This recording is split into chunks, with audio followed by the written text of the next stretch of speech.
जयश्री राधे आनंद असुलिपि पत्र का अंक 3 प्रतिलेखन संख्या 6 गति 100 शब्द प्रति मिनट प्रारंभ करें। महोदय, पर्यावरण पर बहुत अधिक बातचीत होने के पिछले 2-3 दशकों का कड़वा सच यह है कि इस दौरान विषमता कम होने के स्थान पर बढ़ गई है। संयुक्त राष्ट्र संघ के आंकड़े स्पष्ट रूप से कहते हैं कि पिछले 3 दशकों में आर्थिक विषमता विश्व स्तर पर दोगुनी हो गई है। सबसे धनी 20% लोगों की आय सबसे निर्धन 20% लोगों से 150 गुना अधिक है। विश्व के 77% लोग विकासशील देशों में रहते हैं, पर उनके पास विश्व की कुल आय का मात्र 15% हिस्सा है। दूसरे शब्दों में, विकसित या धनी देशों में मात्र 23% लोग रहते हैं, पर उनके पास विश्व की कुल आय का 85% हिस्सा है।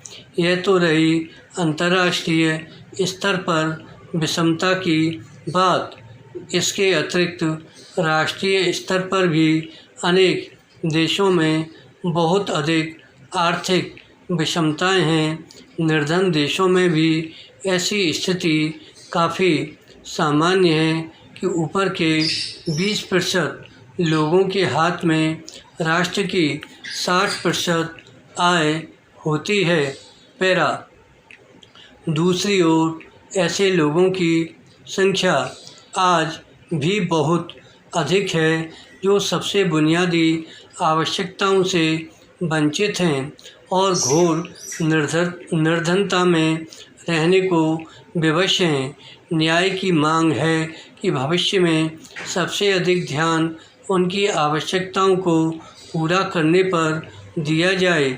इसके लिए ज़रूरी है कि ऊपरी सिरे पर उपभोक्तावाद का जोर कम हो। आज धरती और वायुमंडल इस स्थिति में नहीं है कि अनियंत्रित आर्थिक बढ़ोतरी व औद्योगिक बढ़ोतरी हो।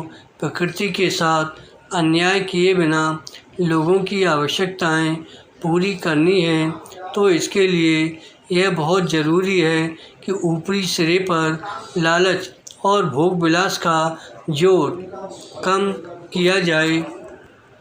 पर समस्या यह है कि धनी और शक्तिशाली जिन लोगों का तमाम विकास नीतियों के साथ साथ पर्यावरण नियोजन पर भी आधिपत्य है, वे पर्यावरण संरक्षण के लिए और सब बातें करने को तैयार हैं, बस अपने भोग विलास और लालच को ही छोड़ने को तैयार नहीं हैं।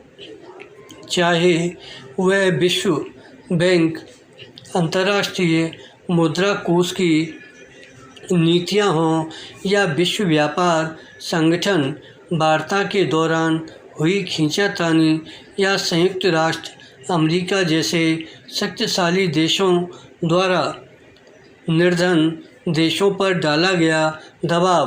कहीं यह पता नहीं चलता कि धनी देश या उनके द्वारा नियंत्रित संस्थाएं वास्तव में निर्धन देशों को मदद करने या विषमता को कम करने के प्रयास कर रहे हैं। विराम। धन्यवाद।